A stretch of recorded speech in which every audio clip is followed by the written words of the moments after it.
Jesus. Amém.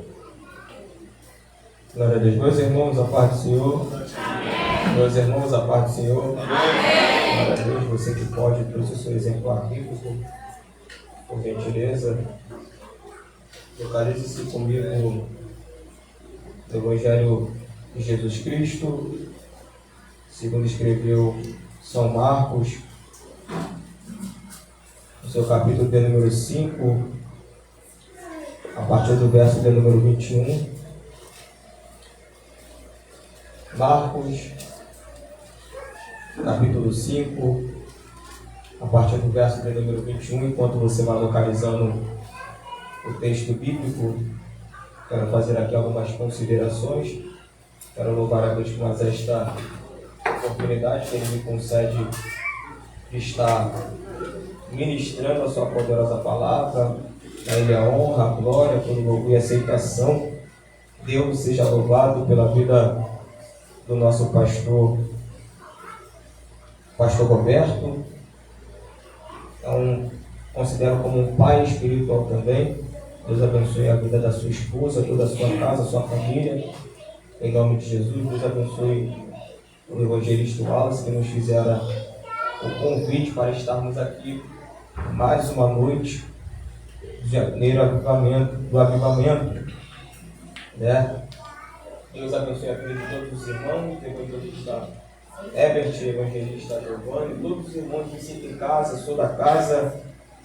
Então, está todo mundo em casa para adorar e bendizer o santo nome do Senhor. Peço desculpa aos irmãos, perdão pela minha chegada. Venho direto do trabalho correndo. Já tive que passar na casa da irmã Pira para poder me arrumar correndo também, e vim para cá correndo. Mas por o Senhor de nos agraciar e chegarmos a tempo para estarmos adorando o nosso Deus. Capítulo 5, a partir do verso de número 21, já Deus uma direção, um texto, Ele colocar esse texto em meu coração, e vai dizer assim as Escrituras, versículo 21, e passando Jesus outra vez num barco para o outro lado, ajuntou-se a ele uma grande multidão, e ele estava junto ao mar. E eis que chegou um dos principais da sinagoga, por nome Jairo, e vendo-o, prostou-se aos seus pés, e rogava-lhe muito, dizendo: minha filha está à morte, ou minha filha está moribunda, ou à beira da morte. Rogo-te que venhas e lhe ponhas as mãos, para que sare e viva. Rogo-te que venhas e lhe ponhas as mãos, para que sare e viva. E Jesus foi com ele.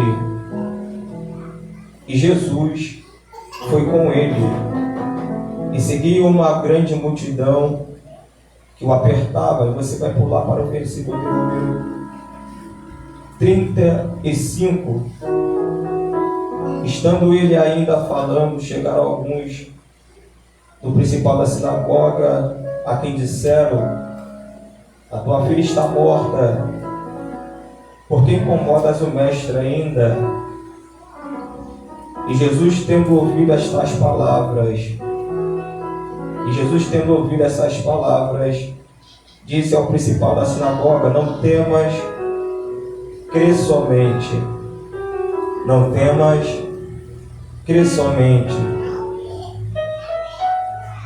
E não permitiu que ninguém o seguisse, senão a Pedro, Tiago e João, irmão de Tiago.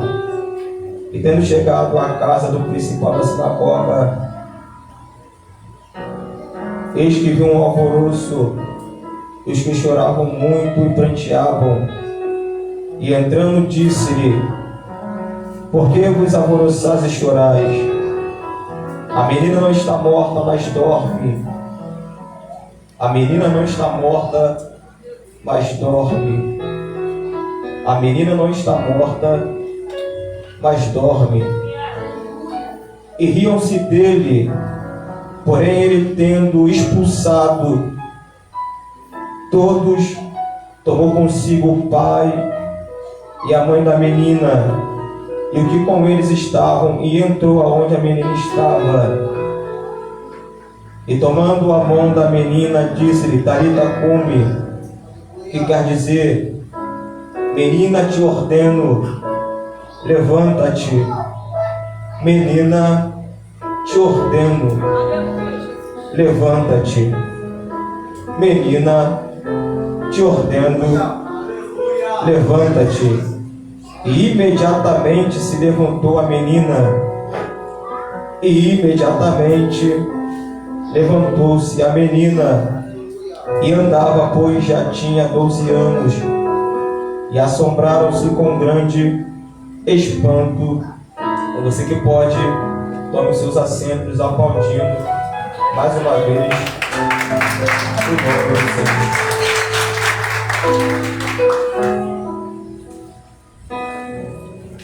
Meus irmãos, eu quero, dentro de alguns minutos me permitido, expressar com os irmãos algumas verdades bíblicas, algumas lições dentro desse texto.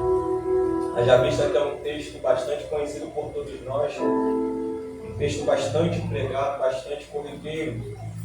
Eu não vou falar nada além do que você já ouviu, mas eu quero aqui trazer à tua memória algumas promessas que Deus ele já fez, algumas coisas que Deus ele já falou, ele liberou a seu respeito e talvez caiu no seu esquecimento mediante algumas adversidades. Esse texto ele se encontra localizado também no livro de Mateus, capítulo 9, a partir do verso de número 18, e também em Lucas, capítulo 8, a partir do verso de número 40. Eu escolhi esse texto em Marcos porque Marcos ele nos dá, no ponto de vista, nos dá mais detalhe dessa passagem bíblica do que Deus fez na vida de Jairo, dentro da casa de Jairo, na vida da sua filha. E como nós estamos no janeiro profético, no janeiro do avivamento, Jesus até então já tinha passado pelas águas batismais. E Jesus ele começa a exercer seu ministério.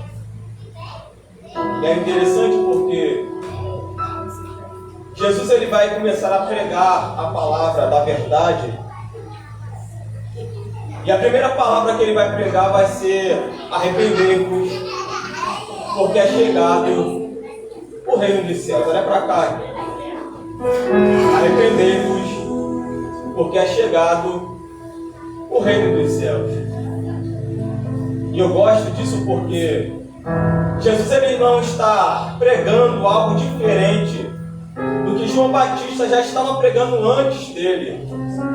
Até então, João Batista ele veio para preparar o caminho para a chegada do reino dos céus, que é o nosso Salvador, Jesus Cristo. Em Mateus capítulo 3, nós vamos ver que naqueles dias aparece João Batista pregando no deserto da Judéia, dizendo: arrependei-vos, porque é chegado o reino dos céus. E quando Jesus ele começa seu ministério, a sua primeira pregação, capítulo 4 de Mateus, ele vai começar pregando: arrependei-vos, porque é chegado o reino dos céus. E por que eu faço questão de dizer isso aqui? Porque não tem como haver avivamento se não for por intermédio da palavra pregada e por intermédio do arrependimento. O avivamento começa por intermédio da palavra e através do arrependimento. A palavra ela dá uma ação, entra como flecha em nossos corações e nos traz o arrependimento. Não tem como a pessoa ser avivada sem antes passar pelo arrependimento. E Jesus ele vai dar continuidade àquilo que João Batista já estava fazendo. Arrependei-vos, porque está próximo o reino dos céus. E Jesus começa a pregar, começa a anunciar as boas novas. E mediante a isto tudo, Jesus também faz sinais e maravilhas. E é interessante que Jesus ele separa alguns dos discípulos para o seguir. E mediante a tudo isto, ele também faz sinais e maravilhas. E eu costumo dizer que aonde Jesus passa, algo acontece. Aonde Jesus passa, ele deixa a sua marca. Aonde Jesus passa, ele deixa seu registro. Eu não vejo nenhuma passagem bíblica aonde Jesus passou, alguma coisa teve que acontecer. Aonde Jesus passou, alguma coisa aconteceu, gente. E a certeza que eu tenho nesta noite é que alguma coisa não vai, mas já está acontecendo no nosso meio. E não está acontecendo por conta do pastor Roberto. Não está acontecendo por conta do ministério. Não. Não está acontecendo por conta dos irmãos. Não. Está acontecendo porque Deus, Jesus já está no nosso meio. E aonde Jesus se encontra, alguma coisa tem que acontecer. A verdade que eu trago para a sua vida nessa noite é que a sua entrada por essas portas não foi em vão. Por que não foi em vão? Porque Jesus está no recinto. E se Jesus está, alguma coisa vai acontecer.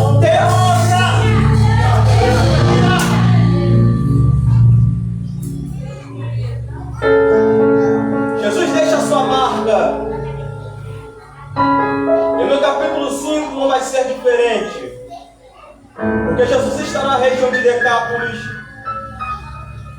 Depois de ter libertado um homem endemoniado, Jesus ele vai pegar o barco novamente e vai para o outro lado. E é interessante porque a multidão está seguindo Jesus. A multidão está seguindo Jesus. E no capítulo de número 21, no capítulo de número 5, versículo de número 21 a seguir, nós vamos nos deparar com esse texto. A cura da filha de Jairo. Jesus chegando em terra firme, Jairo vai chegar até Cristo. E quando ele chega até Cristo, ele se prostra. E se prostrando diante de Cristo, ele vai rogar a Cristo, convidando a Cristo para que viesse até a sua casa, ou fosse até a sua casa, para colocar ou estender as mãos sobre a sua filha, que estava à beira da morte. É interessante, porque Jairo, gente, é um homem que tem influência. Jairo é um homem que tem conhecimento.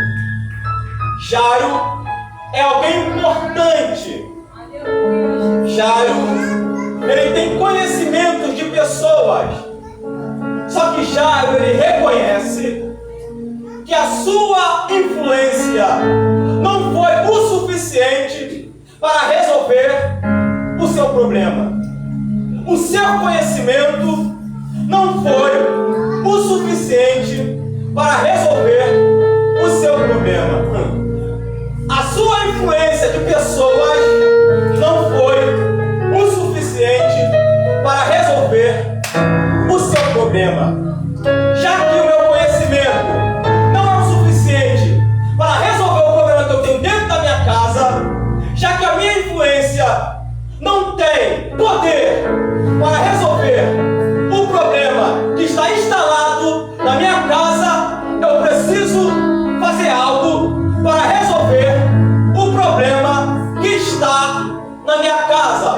Eu não vejo solução no meu amigo. Eu não vejo solução na minha família. Eu vejo solução em uma única pessoa. E eu preciso chegar até ela para convencê-la a entrar na minha casa. E como é que eu convenço essa pessoa cujo nome é Cristo a atender o meu pedido e entrar dentro da minha casa? Primeiro,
Ele faz a sua petição. Peço-te que vá até minha casa e põe as mãos sobre a minha filha que está à beira da morte. Que está à beira da morte. Que está à beira da morte. Não morreu, mas está à beira. Não partiu, mas está quase partindo. Venha e peço-te que impõe as mãos sobre a minha filha que está à beira da morte. E é interessante, porque até então Jesus aqui, ele já estava sendo perseguido. E um dos perseguidores também se encontravam dentro da sinagoga. Se alguém visse, que fazia parte da sinagoga, se alguém visse Jairo se prostrando diante de Cristo, não poderia cair bem para Jairo. Mas só que Jairo aqui, gente, ele não vai querer saber do que vão falar. Ele vai querer saber de resolver o problema que está instalado dentro da sua casa. E muitas das vezes acontece isso na nossa vida. Jesus não entra na nossa casa porque nós se importamos do que as pessoas vão falar ou vão dizer ao nosso respeito. Só que Jairo não quer saber. Venha e põe as mãos sobre a minha filha que está à beira da morte. É interessante, porque ele fala: minha filha está à beira da morte. A minha filha está à beira da morte. A Bíblia diz que a mulher cananeia vai ter a oportunidade de chegar até Jesus e vai fazer uma petição a Jesus dizendo: peço-te que impõe as mãos e libera uma palavra sobre a minha filha, porque está miseravelmente endemoniada. Minha filha está endemoniada, mas é minha filha. Está à beira da morte, mas é minha filha. Está no vício, mas é minha filha. Está no tráfico, mas é o meu filho. Está no alcoolismo, mas é meu esposo. Está na prática errada, mas é minha esposa. Consegue observar a responsabilidade de Jairo? Jairo, por mais que a crise está instalada dentro da sua casa, ele não larga a responsabilidade dele, não. Está à beira da morte, mas é minha filha. Olha! Está endemoniada, mas é minha filha. Ele não deixa a responsabilidade de lado, não. Mas ele agarra a responsabilidade e ele tenta resolver a mesma, gente. Porque tem gente que no meio da crise larga tudo. E como dizem por aí, chuta o pau da barraca, desiste de tudo. Glória! Mas aqui Deus te trouxe para te dizer: a responsabilidade é tua. A responsabilidade é minha. Quem está com a responsabilidade, a incumbência de buscar pela sua casa não é o pastor, é você. Quem está com a responsabilidade de buscar pela minha casa não é o pastor, mas sou eu. A responsabilidade é minha. E se não tem como eu resolver, eu vou chegar a quem pode resolver o meu problema. Mas eu arco com as minhas responsabilidades. Porque se eu não arcar pelas minhas responsabilidades, ninguém vai arcar com elas por mim. Então assuma o posicionamento e arca com a responsabilidade que é sua e minha. Não resolveu? Apresenta diante dele.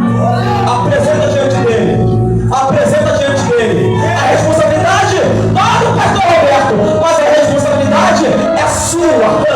A responsabilidade é minha. Se você não buscar pela sua casa, ninguém vai buscar. Glória. Se você não pelejar pela sua casa, ninguém vai pelejar. A responsabilidade é sua, sim. A responsabilidade é minha, sim. A responsabilidade é nossa, sim. Se não resolveu, bota diante dele que ele fale.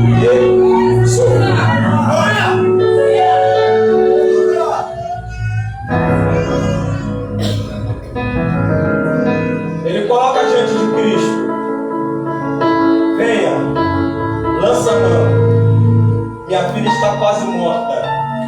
Mas se tu lançares a mão, ela vai sarar e ela vai viver.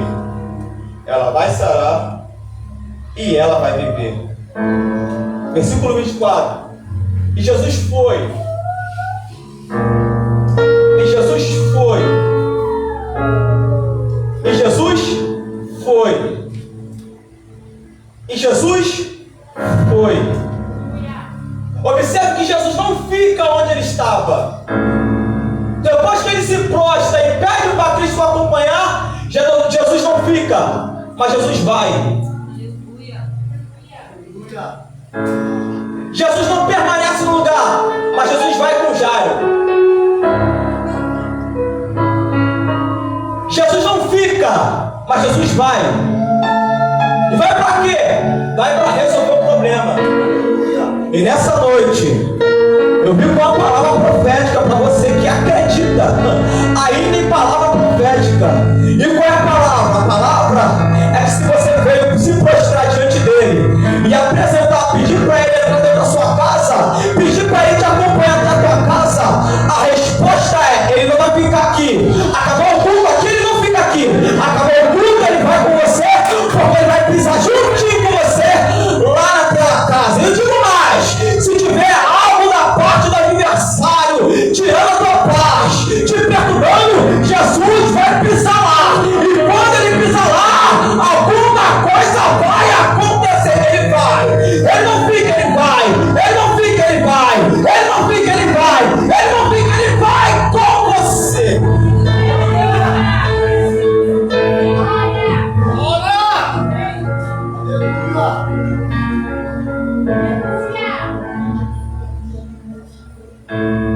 E se Jesus decidiu ir, gente, eu pouco me importo pelo que as pessoas vão dizer.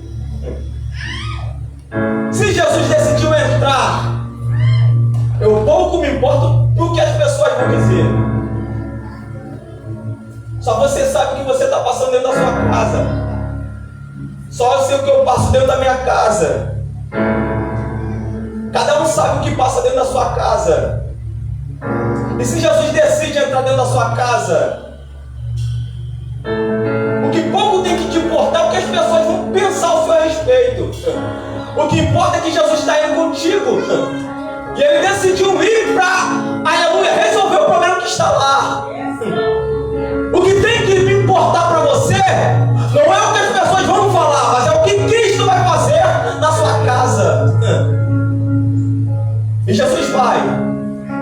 E nesse meio termo, há uma cura divina também sobre a mulher do fluxo de sangue. Você sabe o texto, eu não vou me ater nisso, porque o horário já está avançado.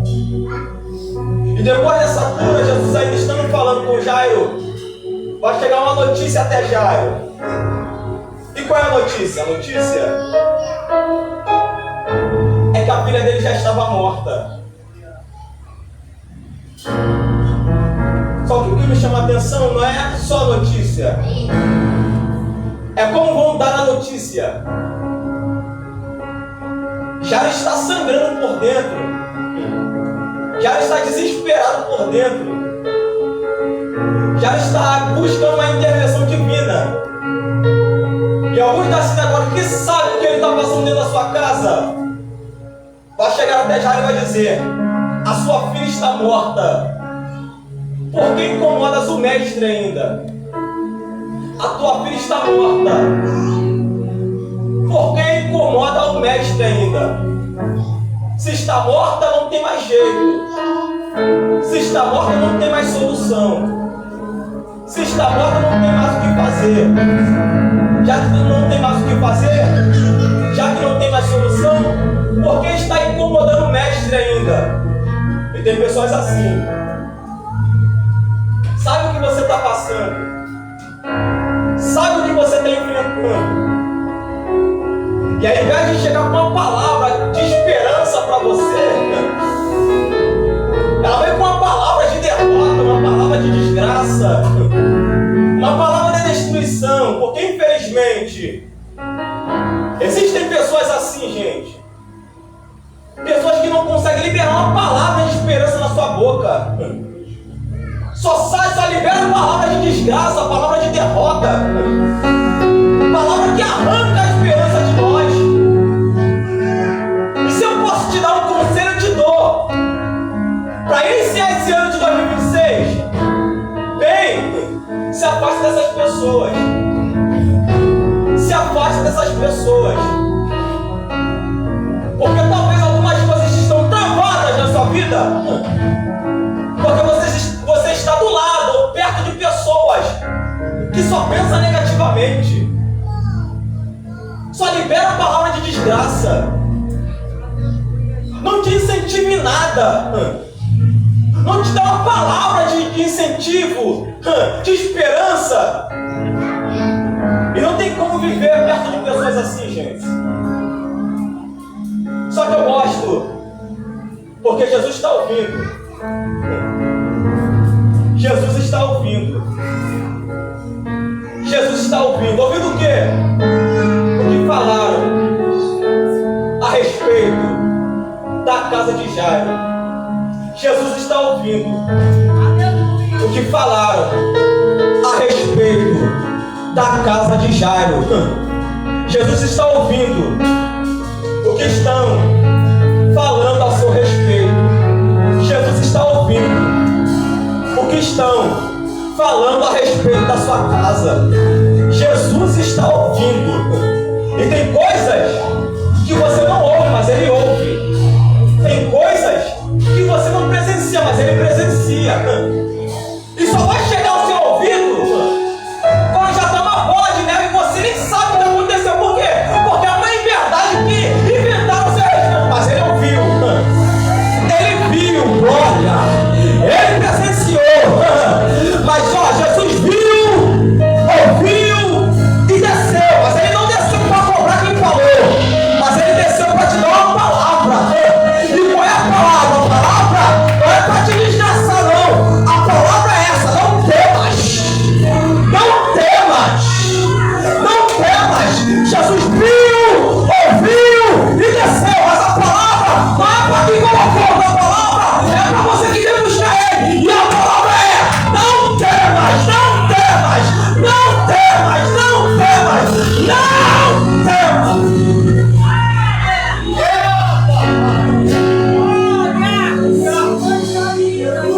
Jesus poderia arrebentar, gente, com quem trouxe a palavra de derrota. Mas o negócio de Cristo não é com quem falou.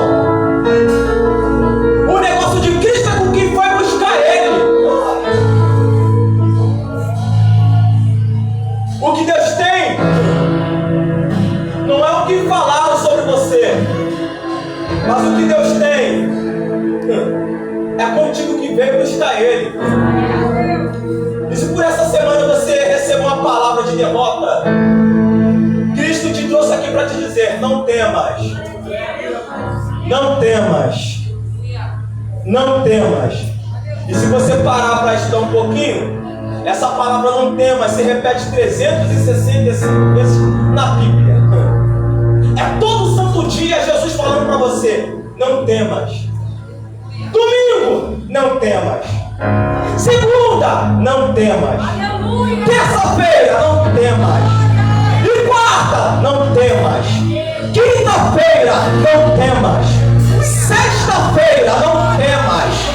Sábado, não temas. Eu vou melhorar. Janeiro, não temas. Fevereiro, não temas. Março, não temas. Abril, não temas. Maio, não temas. Junho, não temas. Julho, não temas. Agosto, não temas. Setembro, não temas. Outubro, não temas. Novembro,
ministrando.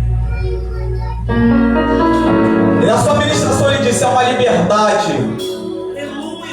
do Espírito aqui. E eu sinto essa liberdade, gente. Eu não sei se você sente o que eu sinto, mas eu tenho certeza que você está sentindo. Há uma liberdade do Espírito aqui. E Deus está passeando no nosso meio. Ele está sondando mentes e corações aqui. E a palavra não temas é o mesmo é o mesmo significado, não tenha medo. E não sei se Jesus falou com a mesma intensidade contigo, como ele falou comigo dentro desse texto. Não tenhas medo, crê somente. E lá na igreja a temática anual é: eu vou viver o extraordinário de Deus na minha vida. Como eu não sei como ele vai fazer, mas eu vou viver. Porque eu estou agarrado nessa palavra. E é por isso que eu sempre repito: palavra do altar é palavra profética. E toda vez que eu tenho a oportunidade de receber uma palavra liberada do altar, eu recebo porque é palavra profética. E a palavra que eu libero nessa noite é: você vai viver. Você vai viver. Você vai viver. Que é o quê? O extraordinário de Deus na sua vida, de Deus na sua casa. Você vai viver. Pastor, não tem dinheiro? Não tenho. Tem condições? Não tenho.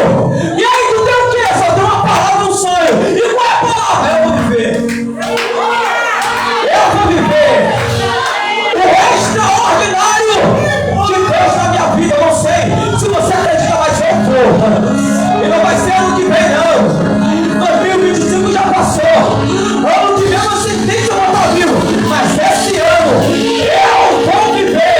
Você vai viver o extraordinário de Deus.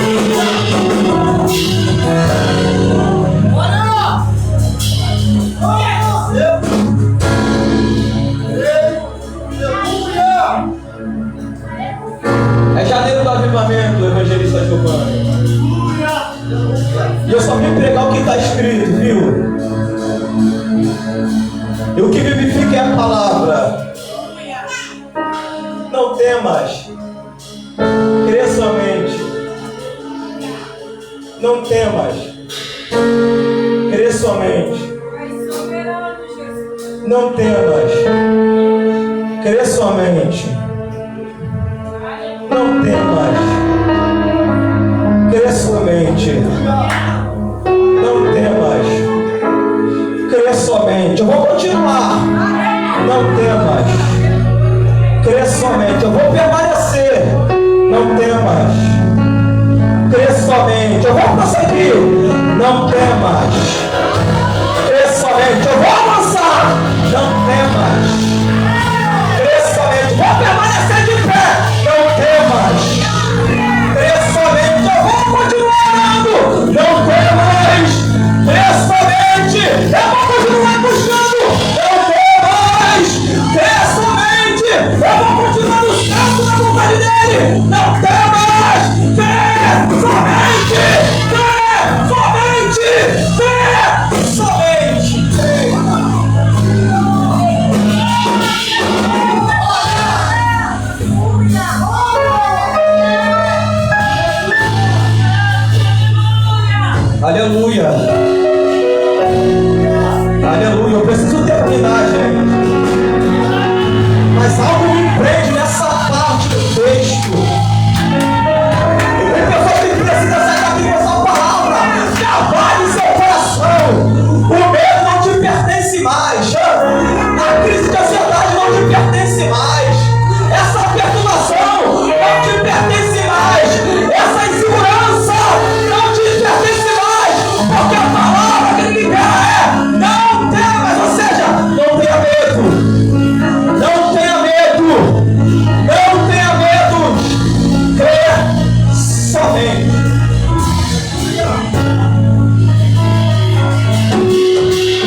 Aleluia. Glória. Glória.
Se está morta, não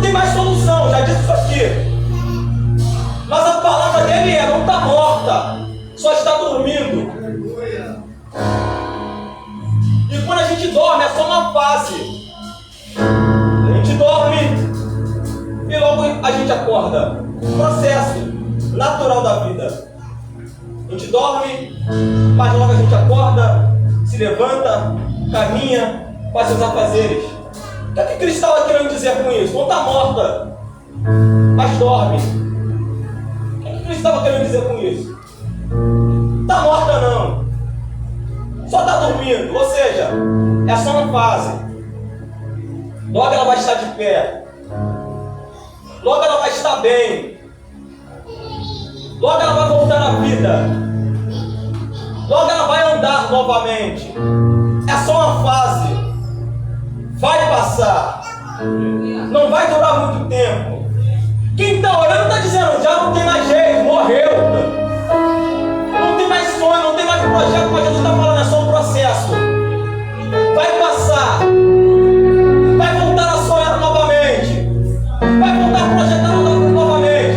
Quem está olhando está dizendo, não tem mais jeito, mas Jesus está olhando, é só uma fase, tem jeito sim, tem solução sim.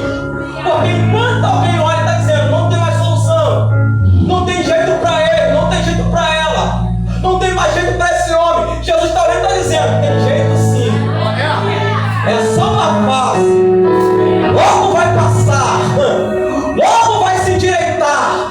Porque uma coisa é quando Jesus estava fora da casa, mas outra coisa é quando Jesus está dentro da casa. E como eu disse no início, aonde Jesus passa, alguma coisa acontece.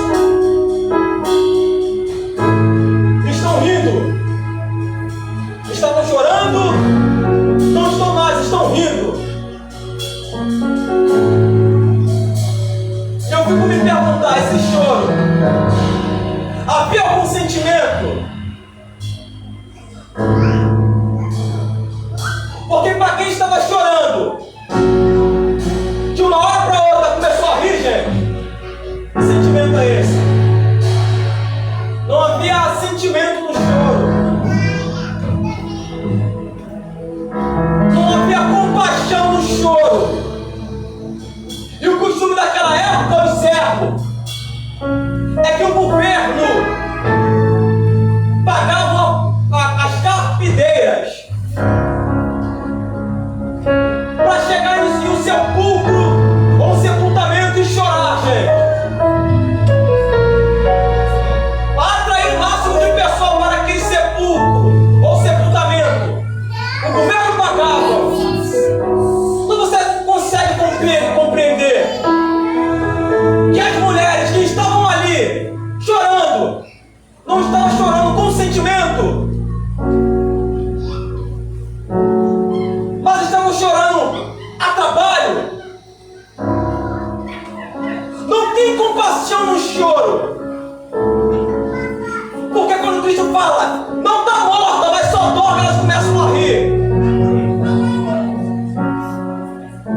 E quem vai rir, gente, num momento como esse?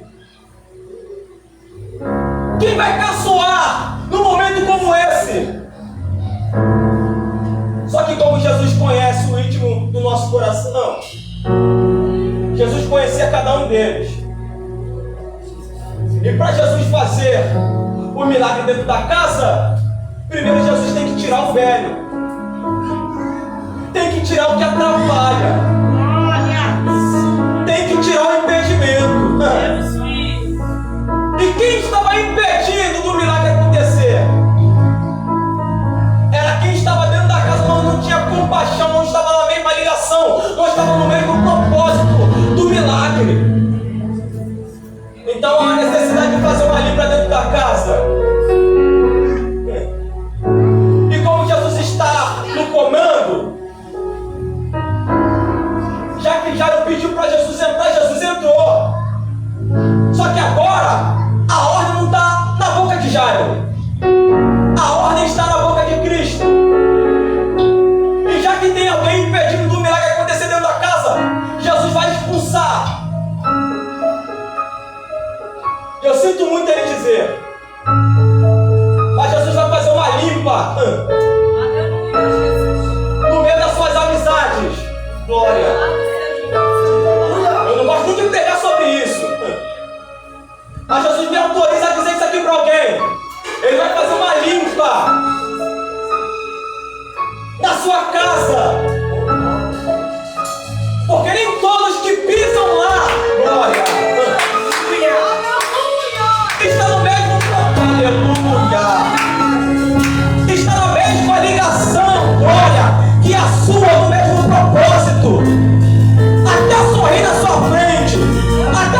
sua casa uma necessidade muito grande. E como é o janeiro do avivamento, como é o janeiro profético, pode ser doloroso, mas vai ser bom. Porque o resultado logo virá. Depois que Jesus fazia a limpa, Giovanni, e você começar a ver as coisas destravar na sua vida, aí você vai compreender. Mas o milagre só vai acontecer depois que a limpa for feita. Glória. E tem gente que fica agarrada no passado. Eu lembro que no culto da virada eu tive uma oportunidade. E nessa oportunidade eu trouxe Isaías 43, verso 18 e 19. E o texto, Isaías está profetizando para o povo de Judá. O povo está retornando do exílio, do cativeiro. Sendo que o povo, quando chega em Judá, gente, uma hora ou outra o povo trazia a sua memória as lembranças que eles passaram no cativeiro da Babilônia. E essa lembrança trazia sofrimento para eles, trazia tristeza para eles, não permitia eles ter esperança novamente que um dia Deus iria fazer. Só que Deus, ele usa a boca de Isaías dizendo: deixa as coisas do passado para trás. Deixa as coisas antigas para trás.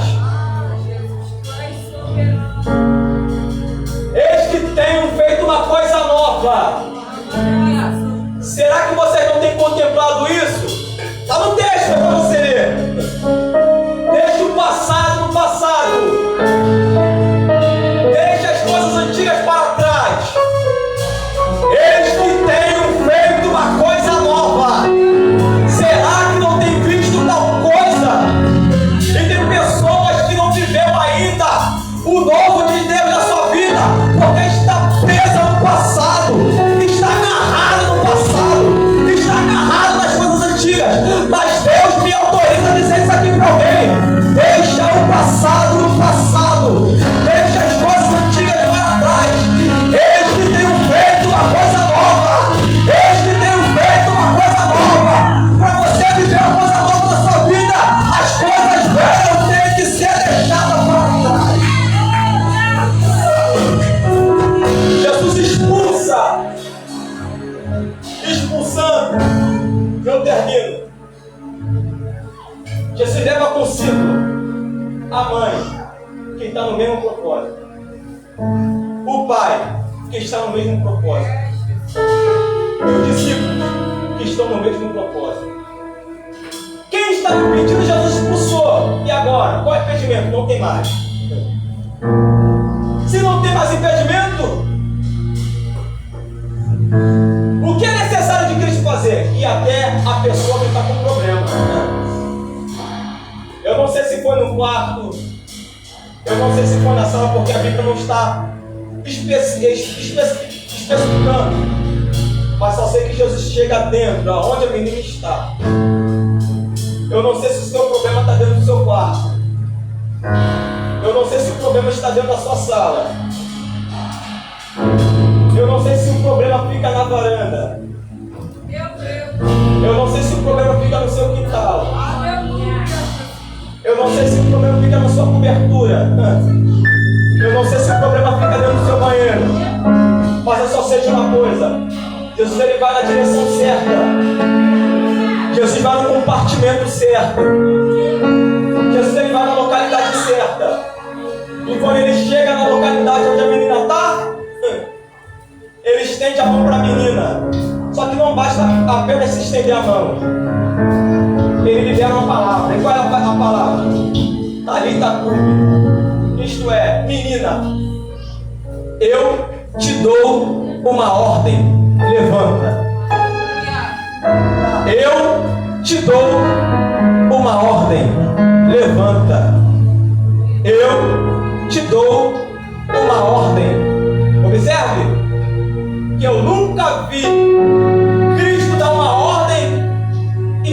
acontecer. Eu nunca vi Cristo dar uma ordem